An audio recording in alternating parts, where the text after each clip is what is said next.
IIT JEE और NEET के लिए इस प्रश्न में आप यहाँ पे देख पा रहे हैं कि एक वेज है। वेज के ऊपर 1 kg का ब्लॉक रखा हुआ है।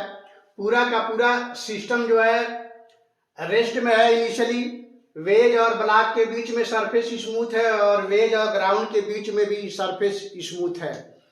ऐसे में वेज को 10 मीटर पर सेकेंड स्क्वायर का हॉरिजॉन्टल एक्सेलरेशन दिया जा रहा है और इस एक्सेलरेशन के साथ वेज के रिस्पेक्ट में 1 kg का जो ब्लॉक है वो रेस्ट में है।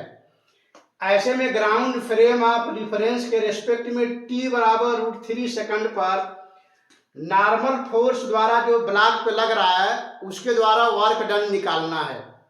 तो आइए इसको देखते हैं कैसे सॉल्व किया जाएगा। ग्राउंड फ्रेम ऑफ रिफरेंस के रिस्पेक्ट में यानी ग्राउंड से देखा जाए तो वेज के रिस्पेक्ट में 1 kg का ब्लॉक रेस्ट में है। 10 मीटर पर सेकेंड स्क्वायर के द्वारा एक्सेलरेशन से हॉरिजॉन्टली जब वेज चल रहा है उस दौरान ब्लॉक जो है वेज के रिस्पेक्ट में रेस्ट में है। तो ग्राउंड से देखने पे जो वेज के द्वारा ब्लॉक पे नॉर्मल फोर्स लग रहा है उसके द्वारा वर्क डन निकालना है। तो यहाँ पर देखिए ब्लॉक पर FBD के द्वारा फोर्सेज को दिखाने की कोशिश किया गया है। क्योंकि पूरा का पूरा सरफेस स्मूथ है इसलिए फ्रिक्शनल फोर्स नहीं लग रहा है ब्लॉक पर। तो ब्लॉक का वेट वर्टिकली डाउनवर्ड होगा और एक्सेलरेशन के कारण जो है जो वेलोसिटी मिलेगा वो हॉरिजॉन्टली v फाइनल जो ब्लॉक का वेलोसिटी होगा a × t से, क्योंकि इनिशियली पूरा सिस्टम रेस्ट में है तो फाइनल वेलोसिटी a × t से 10√3 के बराबर आ रहा है मीटर पर सेकेंड। ऐसे में वेलोसिटी के डायरेक्शन से वेट जो है 90 डिग्री पर वर्टिकली डाउनवर्ड लग रहा है। ये एंगल 90 डिग्री होगा इसलिए वर्क डन बाय वेट जो होगा वो 0 होगा, क्योंकि वेट जो है वेलोसिटी की डायरेक्शन से वर्टिकली डाउनवर्ड है।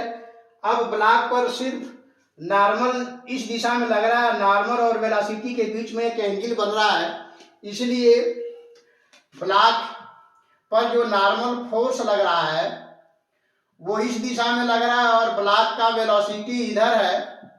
इस प्रकार नॉर्मल का एक कंपोनेंट वेलोसिटी के डायरेक्शन में होगा और उसी कंपोनेंट के द्वारा ब्लॉक पर वर्क डन होगा। तो वर्क डन बाय नॉर्मल निकालने के लिए वर्क एनर्जी थ्योरम का हम इस्तेमाल कर सकते हैं।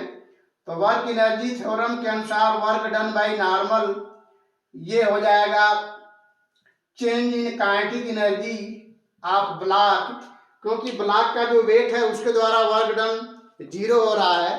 तो इसको हम लोग यहाँ पर ऐसे सॉल्व करते हैं। तो 1/2 m v final square minus v initial का स्क्वायर।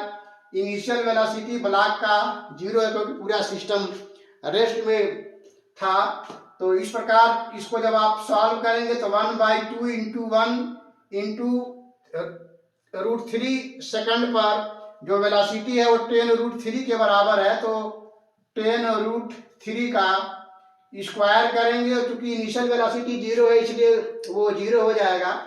अब इसको जब आप सॉल्व करेंगे तो ये आएगा 100 × 3/2 और ये 150 जूल के बराबर आ रहा है। तो इस प्रकार work done by normal force on block 150 joule के बराबर हो रहा है। तो हम समझते हैं क्वेश्चन आपको काफी अच्छे से समझ में आया होगा। और ये 150 joule ground frame of reference के रेस्पेक्ट में काउंट किया जा रहा है। सारे सरफेसेज स्मूथ हैं उस केस में। अगर सरफेसेज स्मूथ नहीं होंगे तो फिर जब आप कुछ और आएगा। तो हम समझते हैं क्वेश्चन आप काफी अच्छे से समझ पाए होंगे। तो फिर मिलते हैं नेक्स्ट वीडियो में किसी और क्वेश्चन के साथ। तब तक के लिए थैंक यू।